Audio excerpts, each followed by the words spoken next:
ज्ञानप्रीत TV में आप सभी का स्वागत है। समय पार्वती जी ने पूछा, महादेव जी, आपके किस ज्ञान के बल पर संसार के लोग आपको शिव कहकर पूछते हैं? आप मृगशाला ओढ़ते हैं या अपने सभी अंगों में शमशान की विभूति लगाए रखते हैं या गले में सर्प और नरमुंडों की माला पहने होते हैं?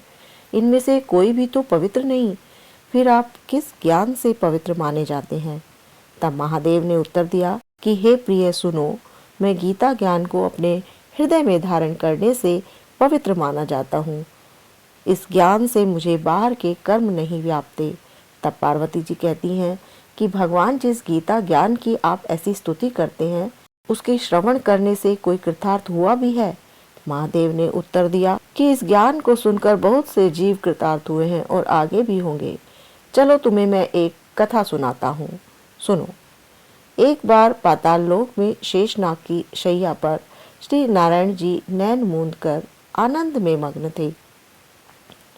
उस वक्त भगवान के चरण दबाते हुए लक्ष्मी जी ने पूछा, हे प्रभु, निद्रा और आलस्य तो उन पुरुषों को आता है जो जीव तामसी होते हैं, फिर आप तो तीनों गुणों से दूर हैं। आप तो वासुदेव हैं। आप जो नेत्र मूंद रहे हैं, इससे मुझको बड़ा आश्चर्य है। नारायण जी ने उत्तर दिया, लक्ष्मी, मुझको निद्रा आलस्य नहीं आता। एक शब्द रूप जो भगवत गीता है, उसमें जो ज्ञान है, उसके आकार रूप है। यह गीता शब्द रूप अवतार है। इस गीता में ये 5 अंग हैं, 5 अध्याय मेरे मुख हैं, 10 अध्याय मेरी भुजा हैं, 16वां अध्याय मेरा हृदय है और मन और मेरा उदर है, 17वां अध्याय मेरी जंघा है, 18वां अध्याय मेरे चरण हैं। गीता श्लोक ही मेरी नाड़ियां हैं और जो गीता के अक्षर हैं वो मेरा रोम है। ऐसा मेरा शब्द रूपी जो गीता ज्ञान है, उसी के अर्थ में मैं हृदय में विचार करता हूँ और बहुत आनंद प्राप्त होता है। तब लक्ष्मी जी बोली, हे श्री नारायण जी, जब श्री गीता जी का ज्ञान इतना महत्वपूर्ण है तो क्या उसे सुनकर कोई जीव कृतार्थ भी हुआ है? मुझे बताइए। तब श्री नारायण जी ने कहा, हे लक्ष्मी, गीता ज्ञान को सुनकर बहुत से जीव कृतार्थ हुए हैं। तुम भी सुनो।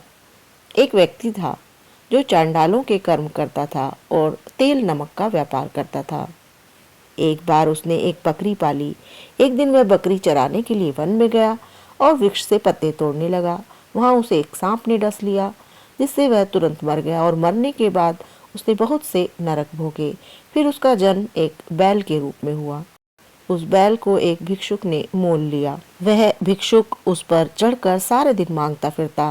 फिर जो कुछ भिक्षा मांग कर लाता उसे अपने परिवार के साथ मिलकर खाता और वह बैल सारी रात द्वार पर खड़ा रहता था। उसके खाने पीने की कोई भी ख्याल नहीं रखा जाता था और सुबह होते ही बैल पर चढ़कर वह भिक्षुक फिर से भीख मांगने के लिए निकल जाता। जब बहुत दिन हो गए तो वह बैल से गिर गया, लेकिन उसके प्राण नहीं निकले।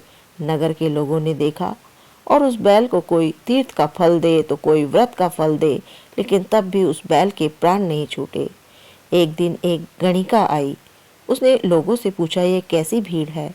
तो उन्होंने कहा, इसके प्राण नहीं निकलते। अनेक पुण्यों का फल भी दे दिया, लेकिन फिर भी इसकी मुक्ति नहीं हो रही। तब गणिका ने कहा कि मैंने जो कर्म किया है, इसका फल मैंने इस बैल को दिया।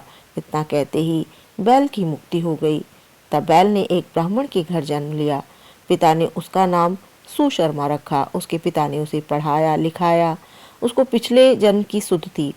उसने एक दिन मन में विचार किया, जिस गणिका ने मुझे बैल की योनि से छुड़ाया था, चलो उसका दर्शन कराऊं।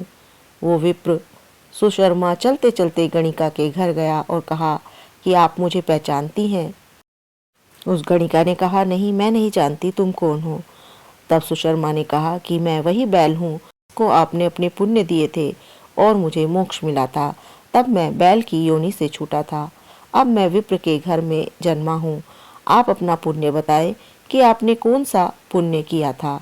गणिका ने कहा, मैंने कोई पुण्य नहीं किया, परंतु मेरे घर में एक तोता है। वह रोज सवेरे कुछ पढ़ता है। मैं उसका वाक्य सुनती हूँ और उस पुण्य का फल मैंने तुम्हें दे दिया। तब सुशर्मा ने तोते से पूछा कि तुम सवेरे सवेरे क्या पढ़ते हो? तोते ने कहा, मैं पिछले जन्म में विप्र का यानी ब्राह्मण का पुत्र था। मेरे पिता ने मुझे गीता के पहले अध्याय का पाठ सुनाया। एक दिन मैंने गुरु से कहा कि मुझको आपने क्या पढ़ाया है। तब गुरुजी ने मुझे शाप दिया कि तू तोता बन जा।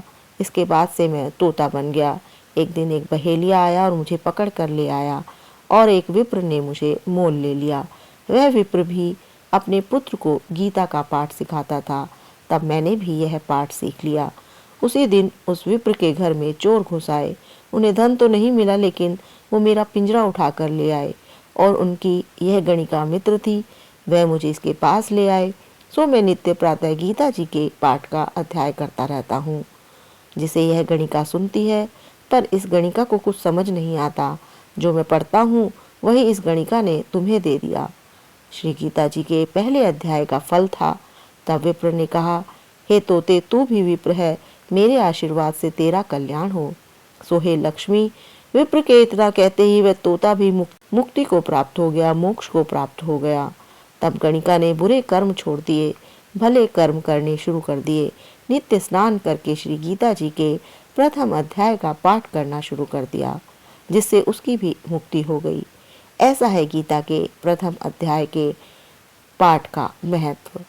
गीता के प्रथम अध्याय का सार क्या है, इसे जानने के लिए आप चैनल को सब्सक्राइब कर लीजिए, जिससे गीता के पहले अध्याय के पाठ का सार आप सुन सकेंगे। ज्ञानवृक्ष टीवी में मैं शालिनी आपसे विदा लेती हूँ। मिलते हैं अगली वीडियो में, लेकिन जाने से पहले चैनल को लाइक और शेयर ज़रूर करें। आप सभी का दिन शुभ हो।